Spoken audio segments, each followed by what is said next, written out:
Hey everybody, this is Greg Gossett from Gossett Trading and Mentoring, and today is Saturday, November 23rd. Hey, I hope you're doing well. I appreciate you tuning in. I hope you're going to find this weekend's podcast review helpful. Greetings from Santa Marta, Colombia. I came down here last week to visit my girlfriend, and it's beautiful down here. It really is. If you ever get a chance to come to Santa Marta, Colombia, I think you'll really enjoy it. Just perfect weather, beautiful beach, and just nice, beautiful place. So, listen, hope you had a good week trading. Big week up last week, so I hope you're trading well. And the format for today's podcast is, first of all, we are going to run the U.S. legal disclaimer. Secondly, we're going to come back. We're going to take a look at all the positions and all the trades that I made last week, both the open trades and the closed trades, both on the weekly and the daily time frames. We're going to talk about why I entered the trade, what the strategy was, what the confluence of signals were, how I position size correctly based upon the the current volatility of the market, and my account size. We're going to talk about where I'm going to place my emergency stop, where I'm going to place my end of day stop, how I'm going to take partial profits if the market that I'm in moves a certain amount from the previous day's close, how I'm going to get myself into trailing stop level, and then we're also going to talk about significant overhead resistance levels where I would exit the position. So I hope you're going to find that helpful, kind of just give you an idea of how I look at trading, how I do my trades, and after I'm in them, how, most importantly, how I manage them. So I hope that's going to be helpful for you. If it is, I appreciate if you could give me a thumbs up. Really helps the channel, lets YouTube know that there's some valuable content here. After that, I am going to talk a little bit about trader psychology. Always the most important skill in trading is the ability to create a plan and then follow that plan. You know, you can have the best trading plan in the world, but if you don't follow it, what good is it? You know, I've traded for over 29 years now, and every day um, that I trade, it sinks in more and more how important it is that you follow your plan, because a lot of times we don't think anything can go higher and it goes higher, and we don't think anything can go lower and it goes lower. So you need to have your rules, your process in place so that you know exactly what you're going to do regardless of what the market does, because like I said, it can go much higher or much lower than you think. So it's just a better way to trade. It's a smarter way to trade. It's a more holistic way to trade, to have your process and follow it. Not every trade's going to be a winner, clearly, but all you need at the end of the year is more winners than losers. And the way you do that is you're patient, you wait for your signal, your confluence of signals, ideally.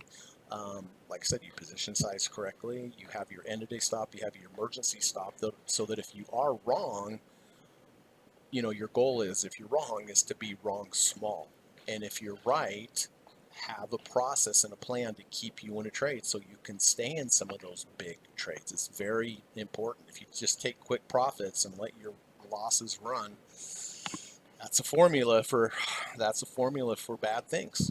You know, we need to do the opposite. We need to be very impatient with our losers, and we need to be very patient with our winners. So we'll talk a little bit about trader psychology. Hopefully it will be helpful for you. Always helpful for me to teach it, and hopefully helpful for you to listen to it. And if you have any comments or questions of anything that I go over here on the podcast, please feel free to put them in the comment section. I'll do my best to reply to you as soon as I can. And then after that, I have gone through my master watch list, both on the daily time frames and the weekly time frames, and I have identified some potential trades for next week that I'm interested in. Now, they're not at the location they need to be at the moment. If they were, I probably would have already taken the trade.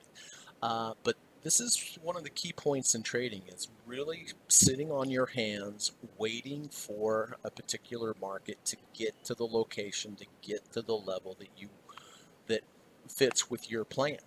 And then if it gets there, then you can potentially take the trade. And even if it's the best setup ever, you know, you have multiple signals, all sorts of support levels, doesn't mean it has to hold, right? But if you're wrong, like I just mentioned, getting out with a quick small loss is the way to go. But I like to, on Friday nights, go through my watch list, identify some potentials for the upcoming week that are, somewhat near where they need to be.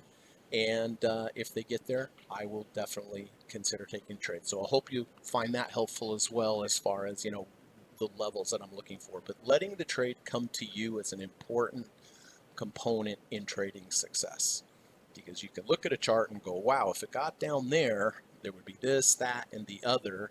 From a technical standpoint, that there may be some support and you may have a bounce. So anyway, hope that's going to be helpful for you. And like I said, we'll do it both on the daily and the weekly time frames as well. I think I have 8 on the daily, and I believe I have 2 on the weekly. So let's get the U.S. legal disclaimer out of the way, and hang tight, and I'll be back in about 42 seconds. Thanks.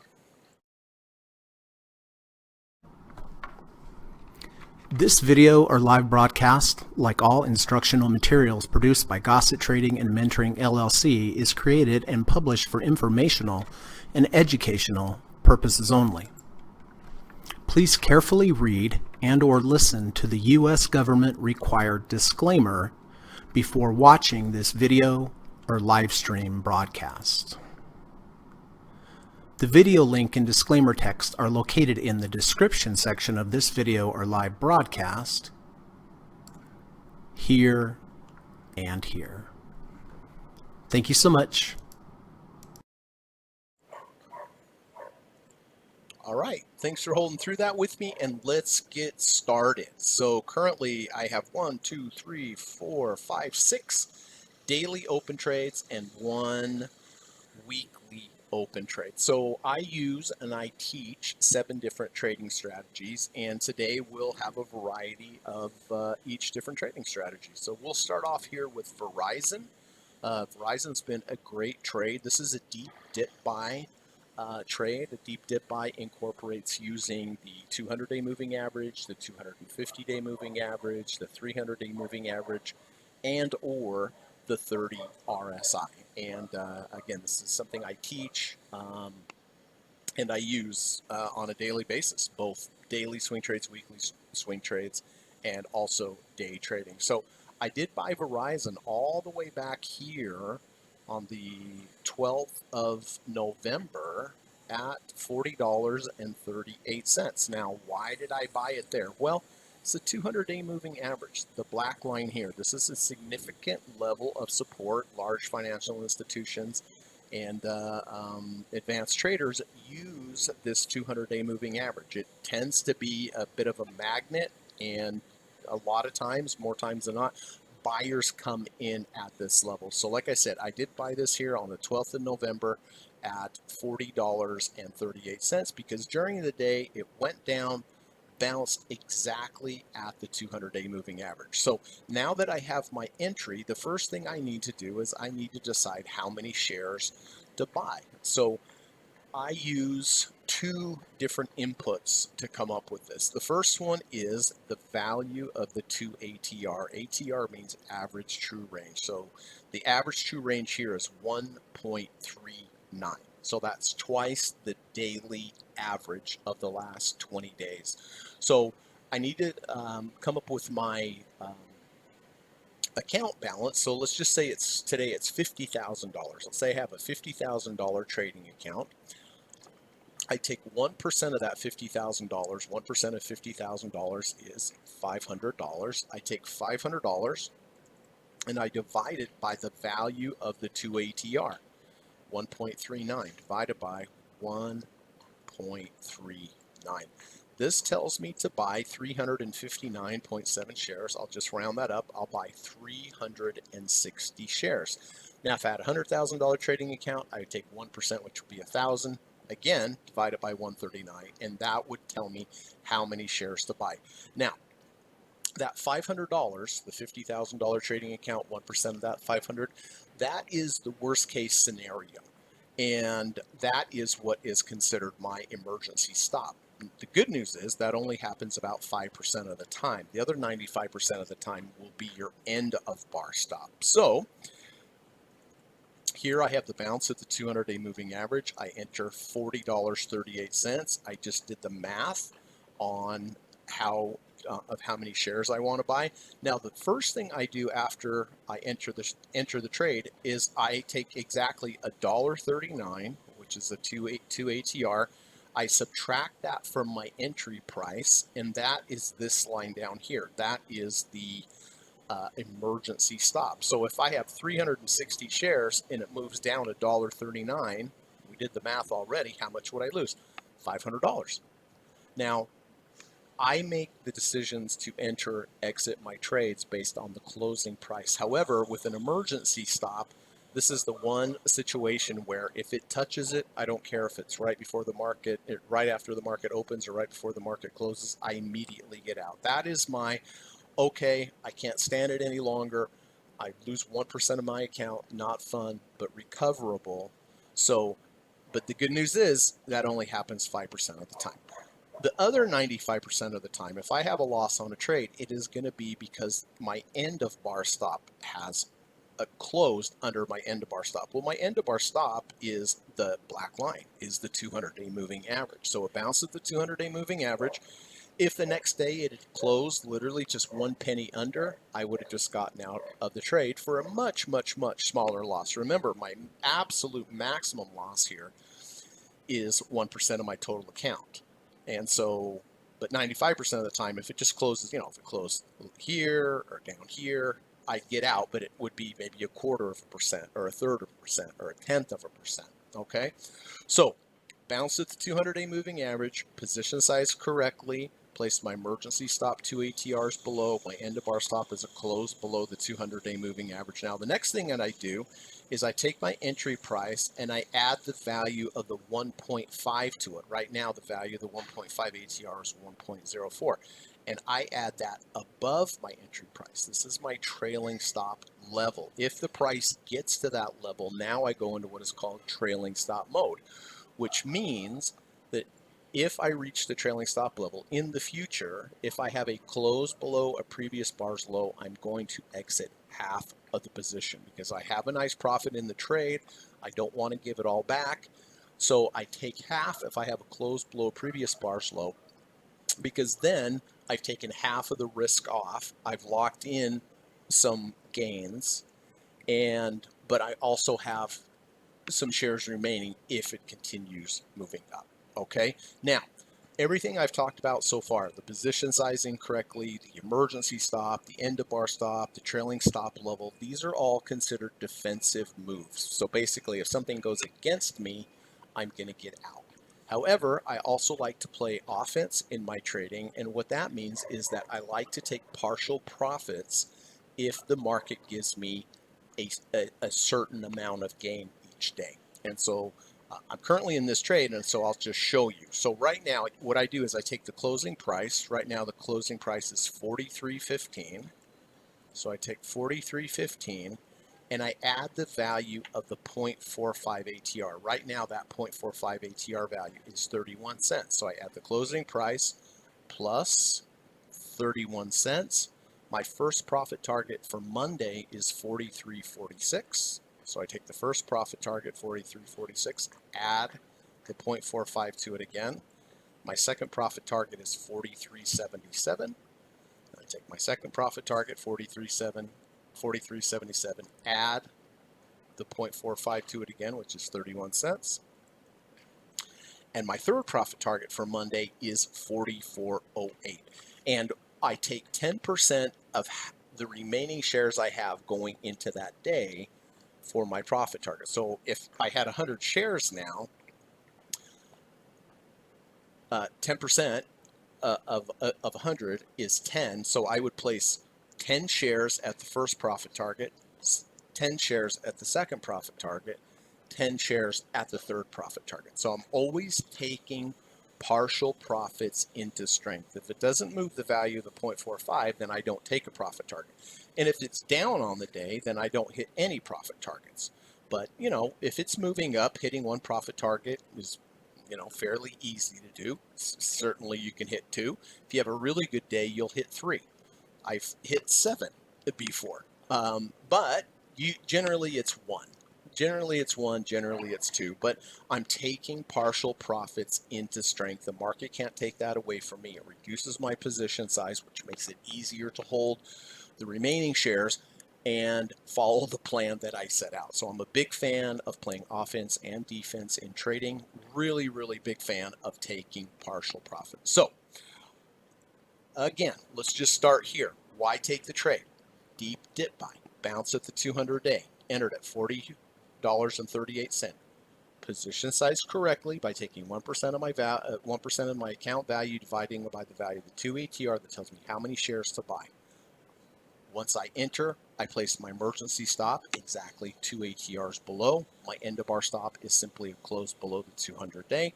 I place my 1.5 trailing stop level above, and again, if it moves the value of 0.45 ATRs or greater, then I take 10% of however many shares I went into the day, and I place 3 of them. So you can see, bought at 40.38 the next day, big, nice day up. Hit 2 profit targets. So therefore, I took off 20% of the shares that I had, reduced the shares. Next day, we were down a little. Next day, up again nicely, hit some profit targets, and we also got to trailing stop levels. So it doesn't mean I do anything here. It just means that now in the future, if I have a close below a previous bar's low, I'm going to get out of half. Next day, up again, more profit targets. Couple days of sideways motion, nothing. Thursday up, and Friday up again. So this particular trade right now, the remaining shares I have on this particular trade are up 6.42% in 1, 2, 3, 4. What is that? 1, 2, 3, 4, 5, 6, 7, 8 days.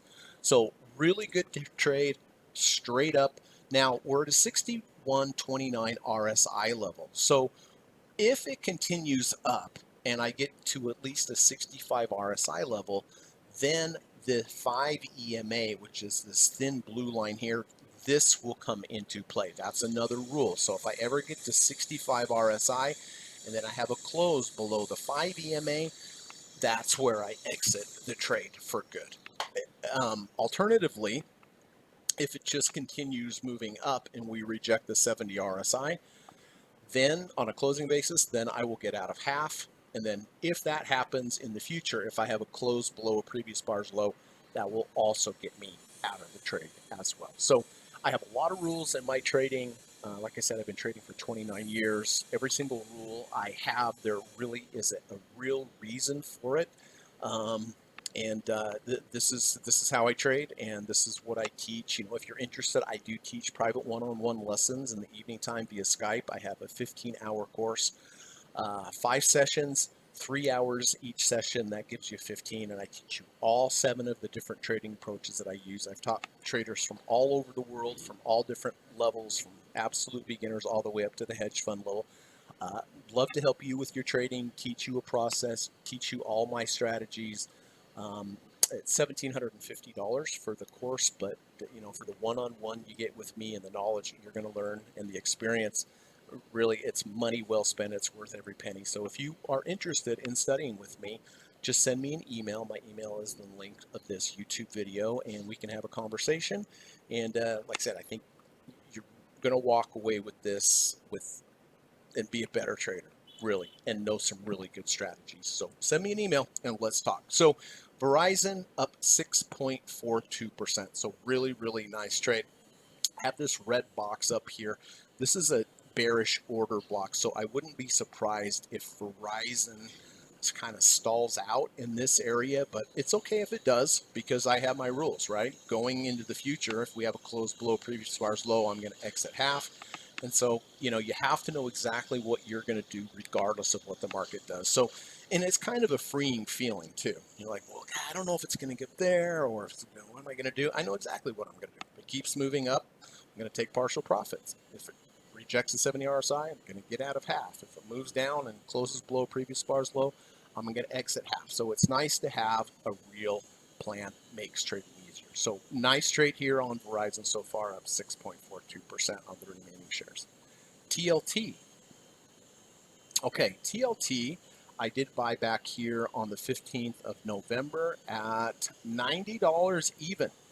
why did I buy this? This is not a deep dip buy. This is what is called a bullish order block. You can see the green box here. What is this? Well, this is the lowest close. This is back here on the 29th of May.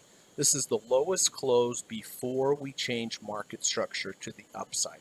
So why is that important? Well, once you change market structure to the upside and rally like we did, when you come back to that area, the lowest close before the market structure change, very often tends to bounce there. Strangely and mystically, how this happens. As you can see, I mean, look back here on the 6th of November. See how we got right to the top of that order block and then bounced? The day that I bought it, we again tried to test the top of that order block. Next day, opened below, again, touched the top of that order block. So you can see here multiple times that that really has been the support level. So this is an order block.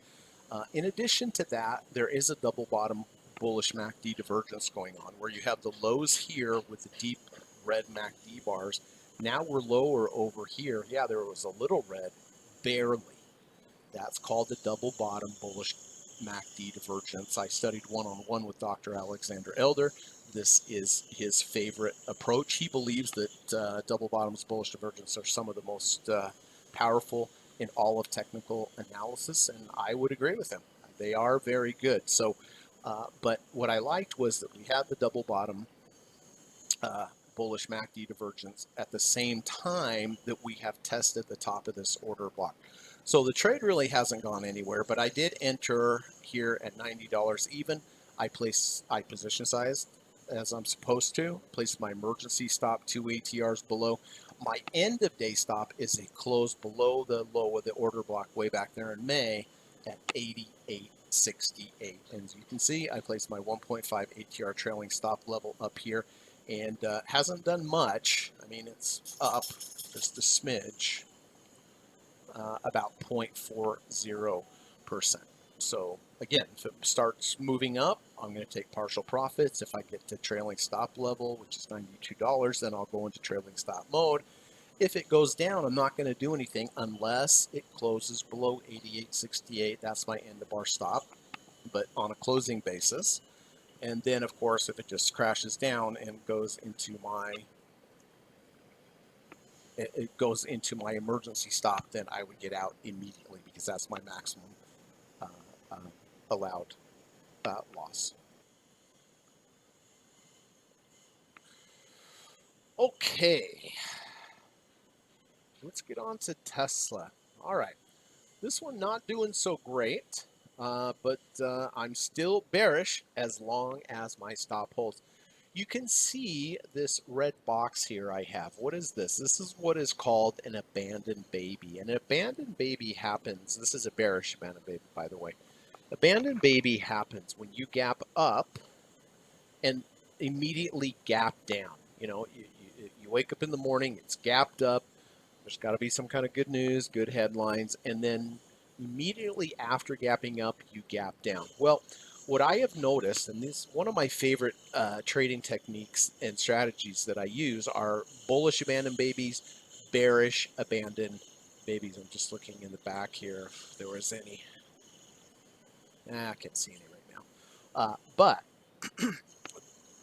with this particular strategy, when I have an abandoned baby, I shorted here at 336 even. So we gapped up, we gapped down. I didn't short it here. I waited for it to come back to the bottom of the abandoned baby, which is the 336 level. That's why I got short at 336. Now on this particular strategy, I don't have an end of bar stop. I don't take partial profits. This and island reversals are the only strategy where I have a 2 ATR profit target and I have a 2 ATR stop, and a 4 ATR profit target. So I entered here 336. I placed my 2 ATR stop above here because I'm short, and I placed my 4 ATR profit target below. So in my experience, when this happens about 70% of the time, I will reach my 4 ATR profit target. About 30% of the time, I will reach my 2 ATR stops. So obviously doesn't work all the time. No trading strategy does. But what's important is when you do get in, take a position that you're willing to risk 2 to make 4. Even if this worked 55% of the time, it would be profitable because 55% of the time you would make twice as much as what you lost 40% of the time. But in my experience, this is much higher, about 70%. But again, they don't always work. So it is getting a bit close to my 2 ATR stop. Not quite there yet, but currently a loss on this position of 4.81%. And I just set this, I set it and forget it. It's either going to hit 2 ATR stop or 4 ATR profit target. And if this hits the 2 ATR stop, it's fine, right? Because the next time if I take a trade and I hit my 4 ATR profit target, that pays for 2 non-profitable trades. So I've been very profitable on this particular strategy since I've started using it, but again, not always. But this one down 4.81% at the moment. Okay, let's go to WBA, which is Walgreens. Okay, well, we talked about bullish order blocks, and way back here on the 25th of September, here is your bullish order block. Lowest low close before market structure change. And so once you have the market structure change, if you do come back to that order block area, this is where it tends to bounce. And again, I use these all the time. See, I'm using it on this trade here, and I also teach it in my one-on-one course. So last week we did come down and flirt with this area here. We closed in the order block, then bounced, came back, tested it again. Wednesday again, but I did go ahead and take the trade on Thursday. I entered here at $8.31. Why? Well, one, it's in the bullish order block, and two, we had a V1 entry. A V1 consists of 2 bars, bar 1, bar 2. Bar 2 goes below bar 1's low, bar 2 closes above bar 1's close.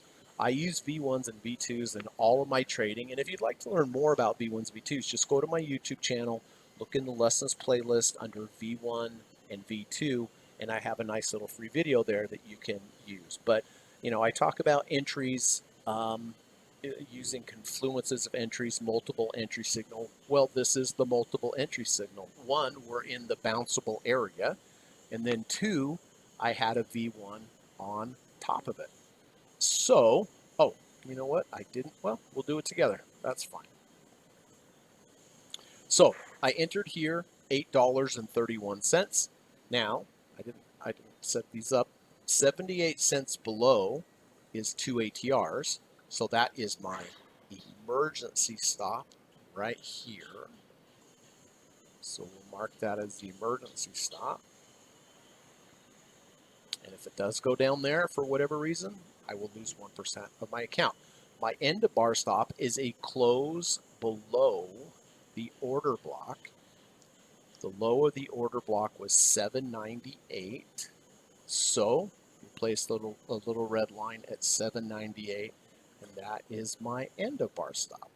So 799, 798, that is my end of bar stop. So now, next thing I need to do, 1.5 ATR is 58 cents above.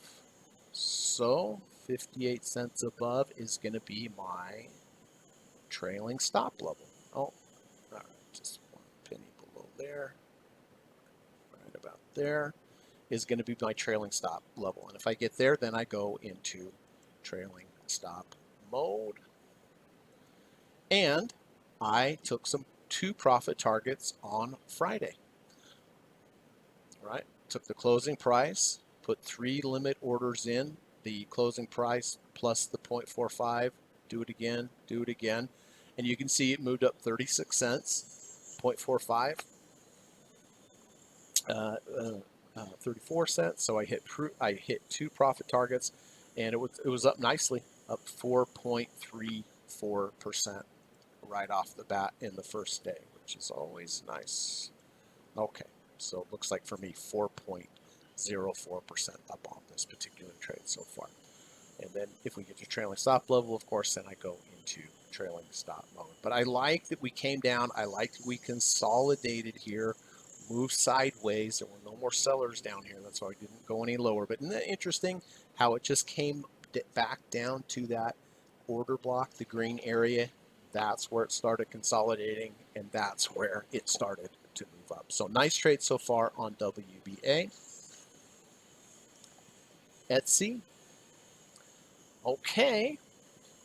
Etsy is again a bullish order block. Here's the lowest bar close before we change structure to the upside. And what I mean by changing structure is we took out these previous highs with a big strong move up.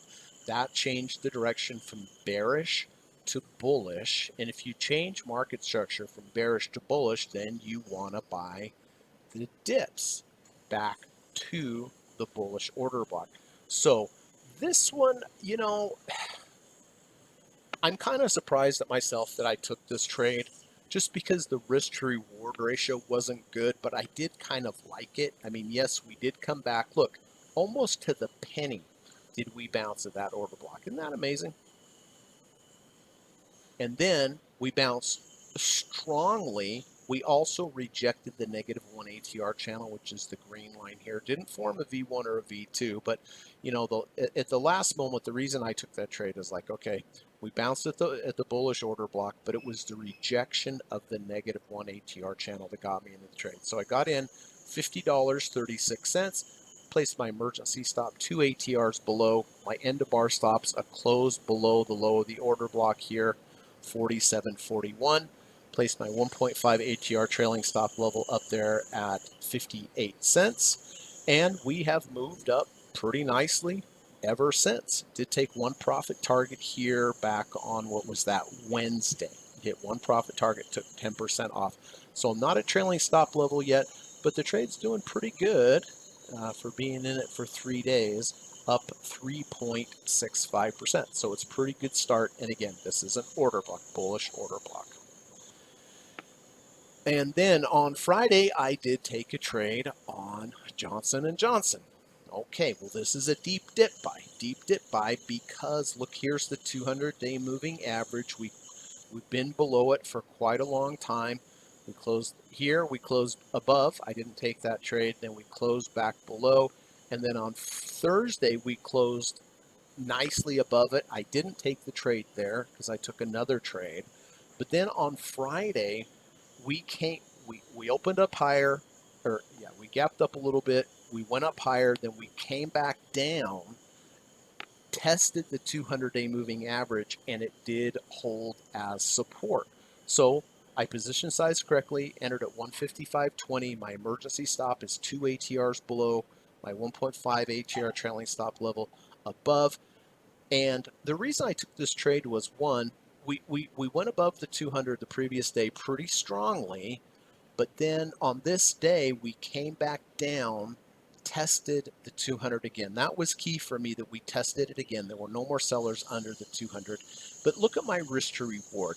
People talk about having a good risk to reward. This is a good risk to reward because on Monday, if we just close below the 200 even by a penny, see how close my entry is to the 200-day moving average? If I would buy up here and then use the 200 as my stop, well, that wouldn't be a good risk to reward ratio, would it? I mean, this is a good risk to reward ratio because if it just closes, boom, I'm out for a small loss. So this particular trade basically just break even at the moment. And because I just got in, and there's a dividend coming. If the stock stays over the 200, I don't know if it will. It could close underneath, but anyway, this is a good example, and this is what is called a higher low close above the 200. Higher low anything is better than lower low if you are bullish. Look here, we made a low, we closed above the 200, and then failed. But here we're under the 200, and now we close back above. This is a higher low close above. See, here we came from lower low, went up to 200, went under. On Thursday, we closed back above, but it came from a higher low. This low is higher than this low. And like I said, higher low anything is better than lower low. Whether you're talking about higher low V1s, V2s in the value zone, or the 200-day moving average, or a 30 RSI. So anyway, we'll see if this 200 closes. If not, my stop is very close. So this one's really about even.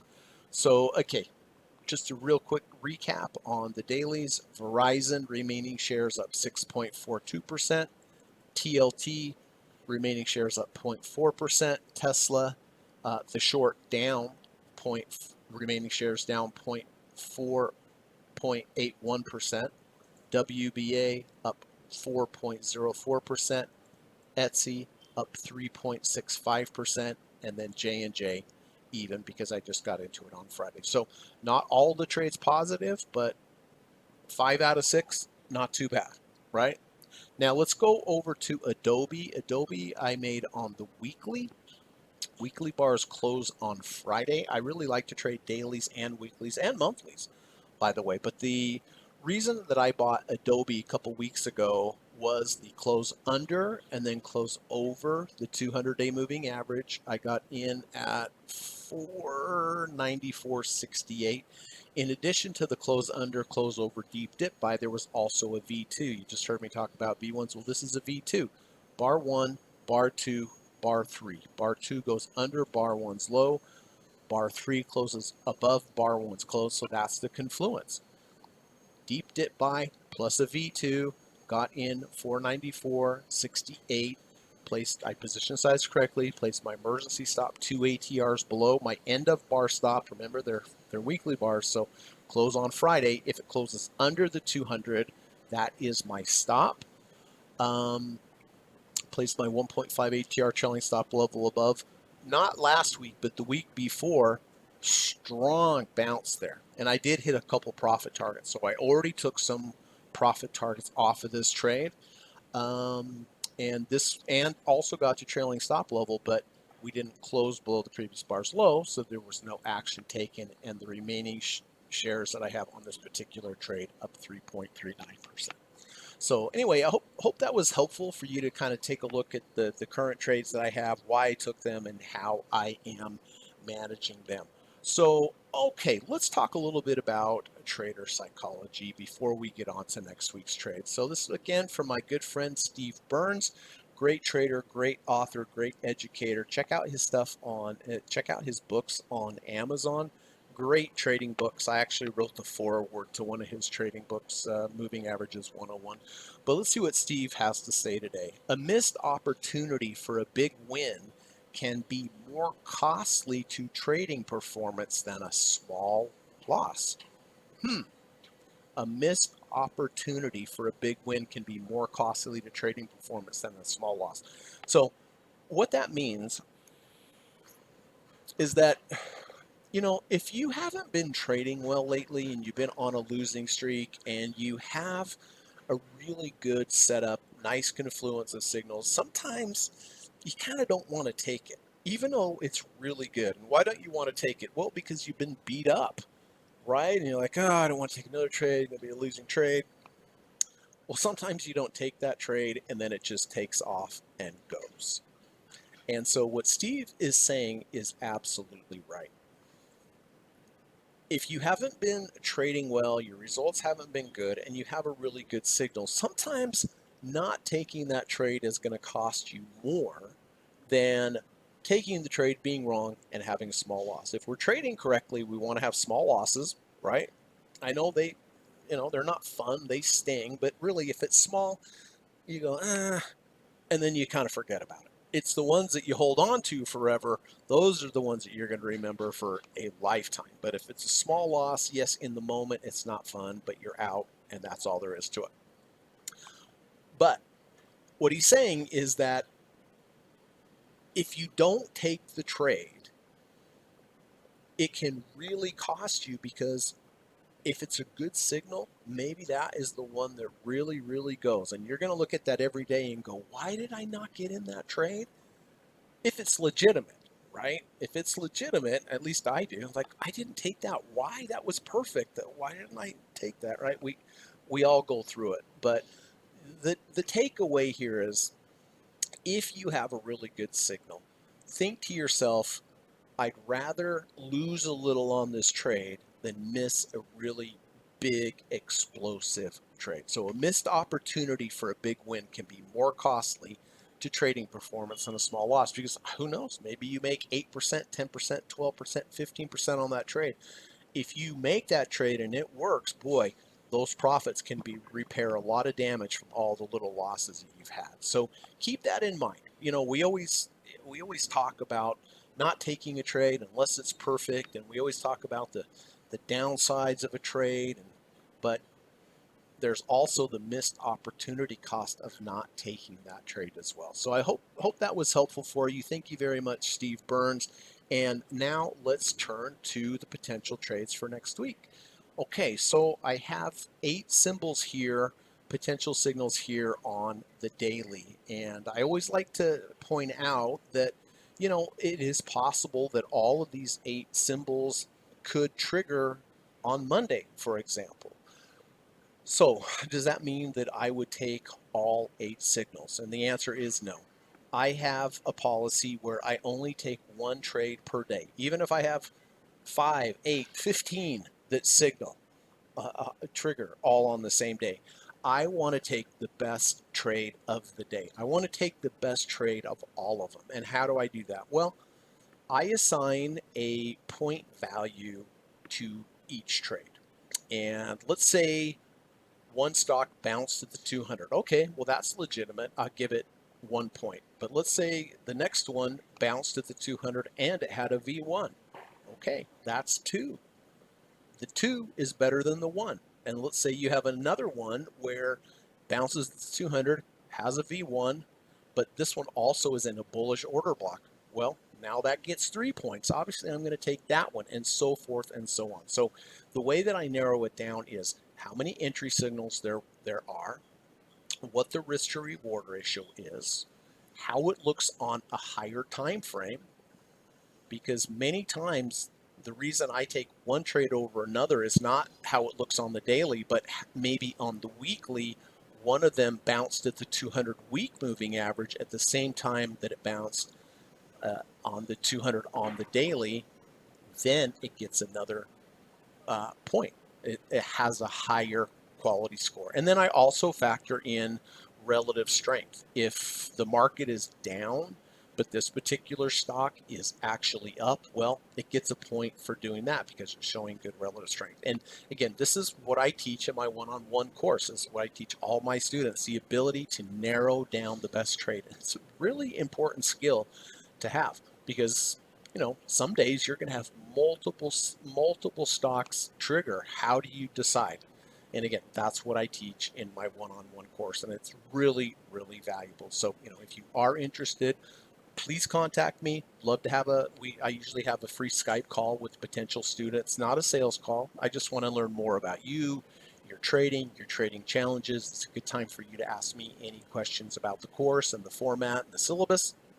And once we're done with the call, that's it. If you're interested in the future after that call, you can call me or write me back, and we'll schedule the lesson. But you're going to learn a lot. It's a great course. I've had so many students from the past just go, Greg, I'm so glad I took that course. I learned so much. I wish I would have done it earlier. So I'd love to work with you. So reach out and we can get a conversation started. So, okay, let's start with Apple. Okay, well, you see a red box here. Well, that is an indication that we are probably looking for a short.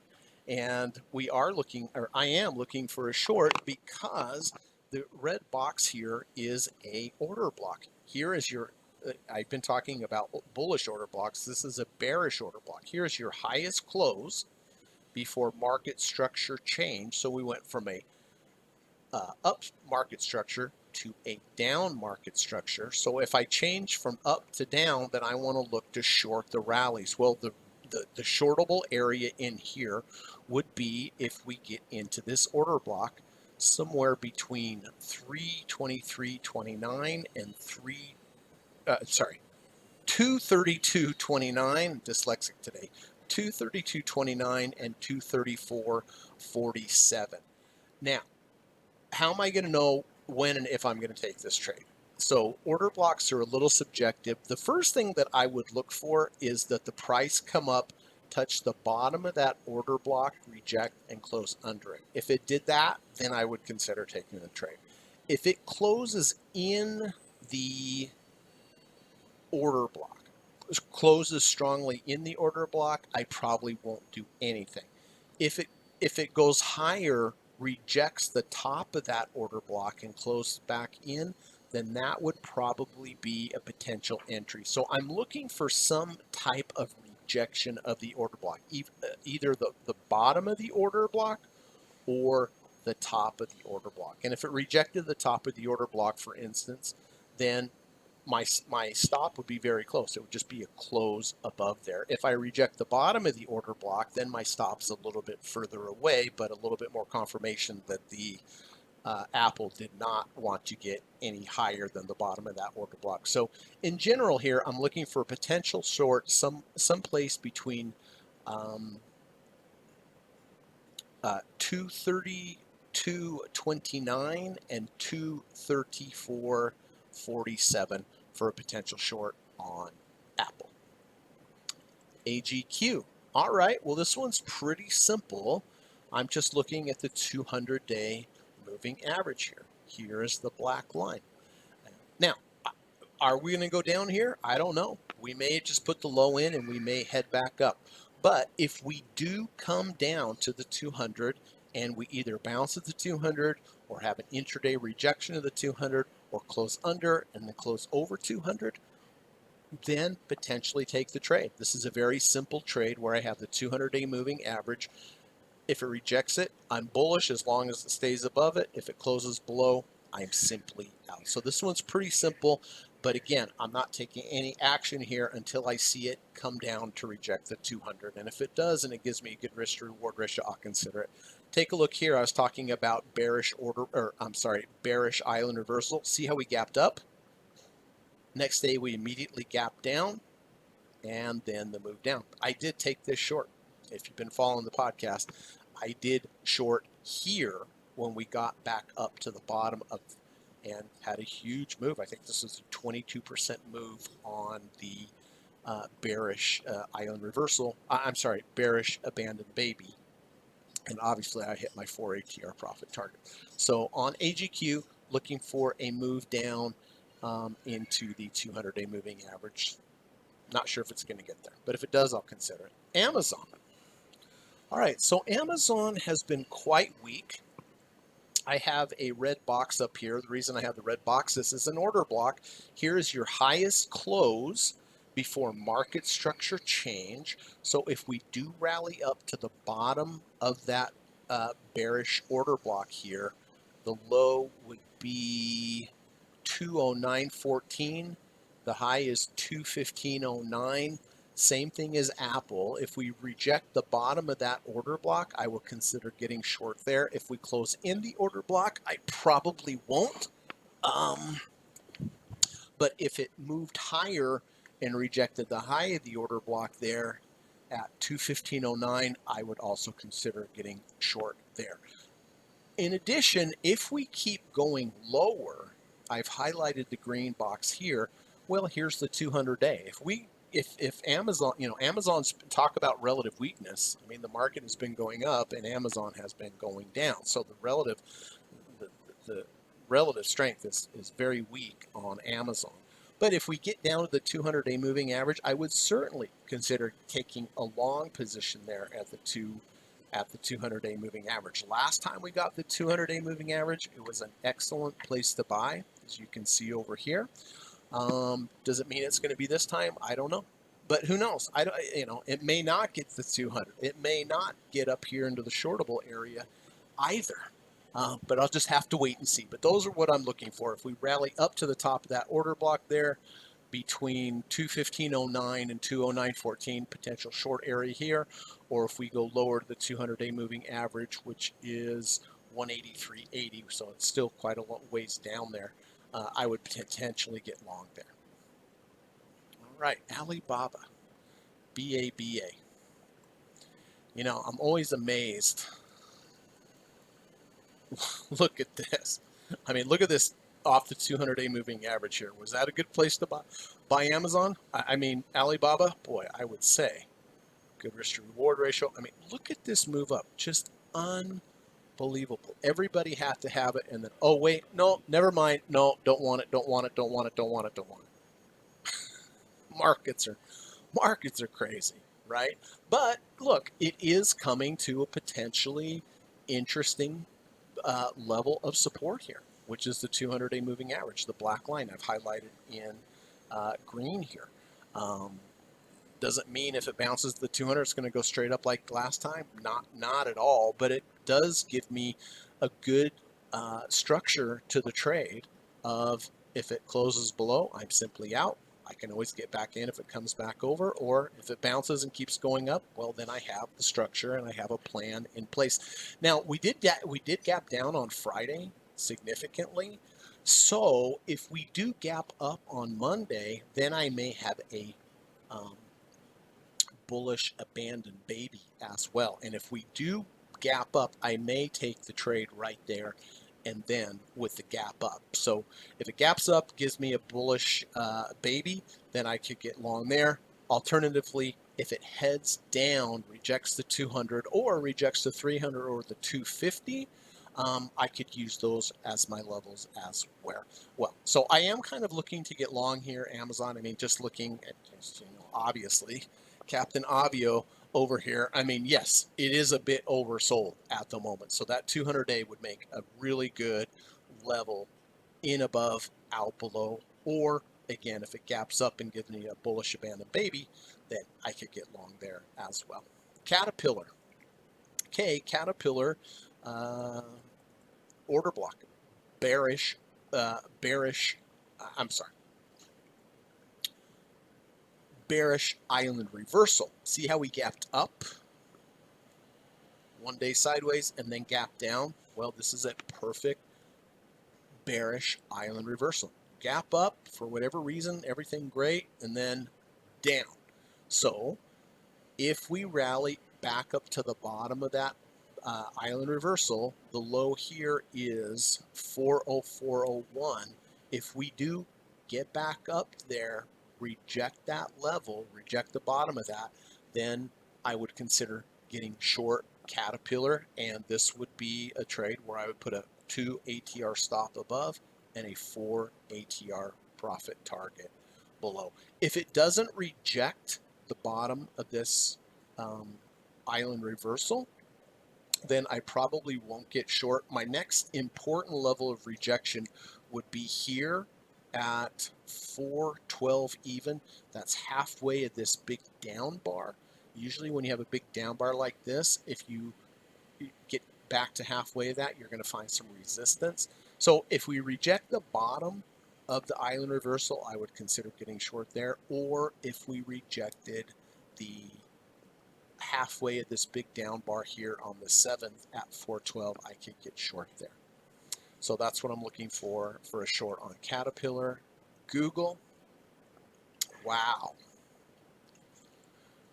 Well, interesting. I could have taken this trade on Friday, but I decided against it. Why? Well, look at the 200-day moving average. Really important key level for Google. Well, you can see that on Thursday, we got right to the 200-day. Bounce to the penny. To the penny. Friday, bounce to the penny at the 200. Look over here. Bounced at the penny. Bounced almost to the penny here. So there are definitely buyers that seem to magically appear at the 200-day moving average.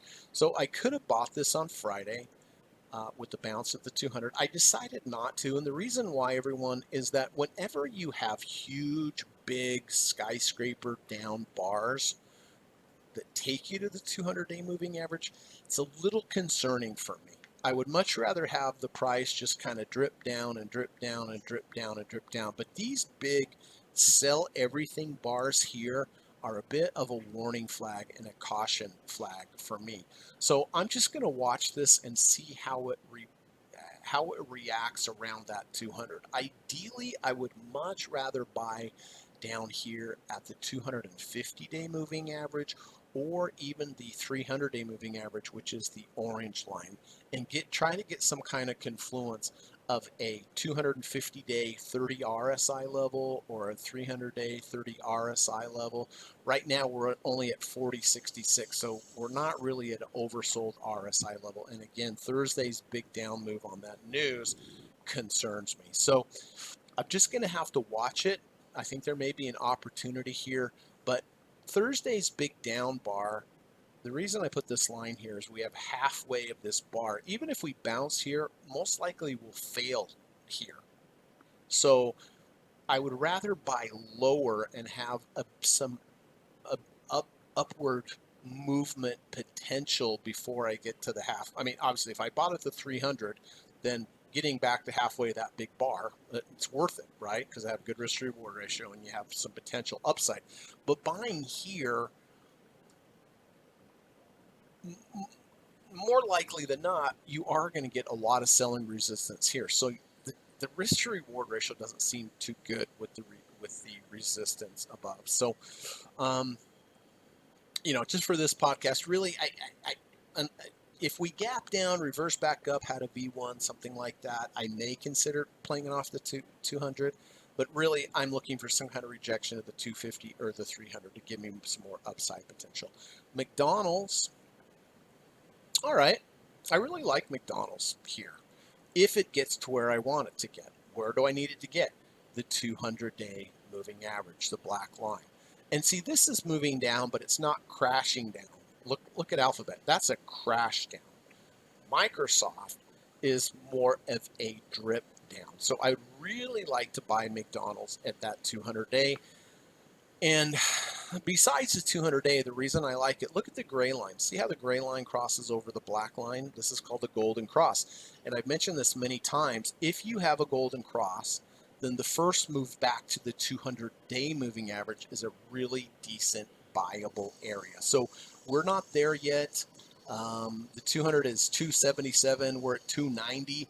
So I'm just not going to mess with it unless it gets to my level. It may just take off from here. I miss it. That's fine. But if we get down to 200, you can better bet that I am going to pay attention to that, because one, it's the 200, and two, back in September, we had this golden cross, which means the 50 crossed over. So just going to be patient. Wait for the 200. Look, here's the 250. Here's the 200. Here's the 300. This area right in here really is a fairly high probability bounce area here. So just be patient. If it gets down there, then I would probably take that trade. And then the Qs, QQQ. All right, well, we've rallied hard here, but I do want to point out that we do have a significant bearish island reversal. These are all the bars in the red box here. We gapped up, sideways, sideways, sideways, sideways, sideways, gap down. So it leaves all of these bars by themselves. This is a very bearish scenario, even though we rallied on Friday. The bottom of this island reversal here, the low is 507.77. This is going to act as some pretty significant resistance levels right here, the bottom of this island reversal. So for Monday, if we do go up, maybe go above the low here of 507.77, but then close below it, in other words, reject that bottom, then I would consider getting short. And the way that I would express the trade would be a short trade with a 2 ATR stop and a 4 ATR profit target. Okay, so those are the dailies. I do have a couple weeklies here.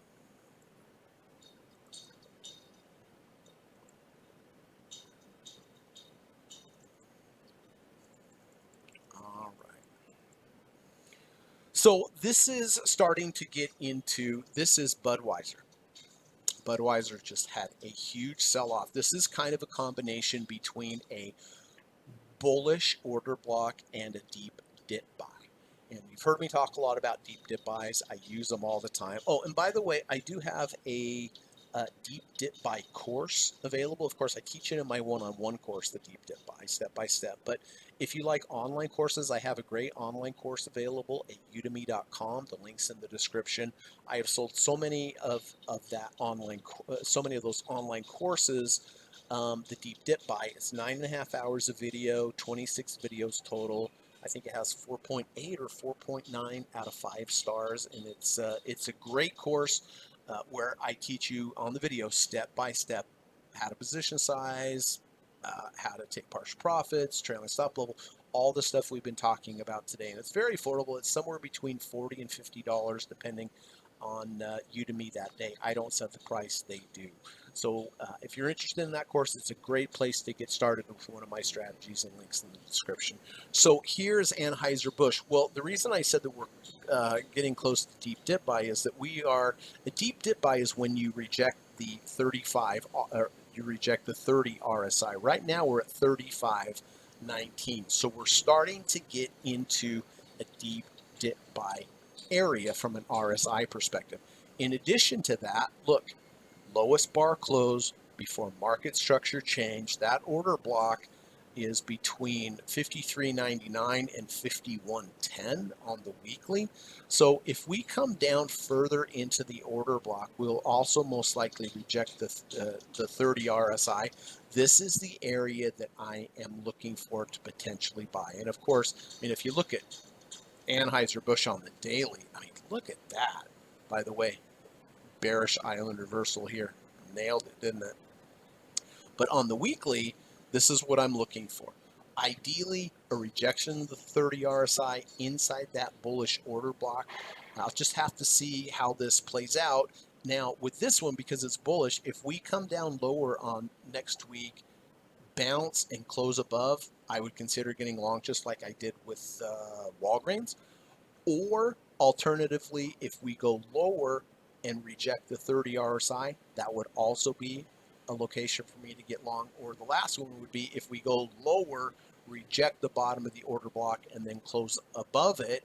That would be the ideal best one, because it would be the lowest one and it would be the best risk to reward ratio. So those are the options. Bounce at the top of the order block, get in the order block, bounce at the 30, or if it goes lower, reject the bottom of the order block and close back above. So that's what I'm looking for on Anheuser-Busch. And then last but not least is VIX. We haven't talked about VIX for a while, but we are getting into a bullish weekly order block. Look here. Here's your lowest bar close before big market structure change. If you come back down to that order block, that would be the buyable area. And that order block right now is between $41.88 and $40. So we're not too far away. And, when VIX got down here last time, boy, it bounced like crazy. And is it going to do it again? I don't know. But that would be the area. So what I'm looking for on VIX next week is if we go lower, reject the top of that order block, close back above, that would be one potential entry signal. Or two, if we go lower, reject the bottom of the order block back here in July. So the high and low again is $40 and 41.88.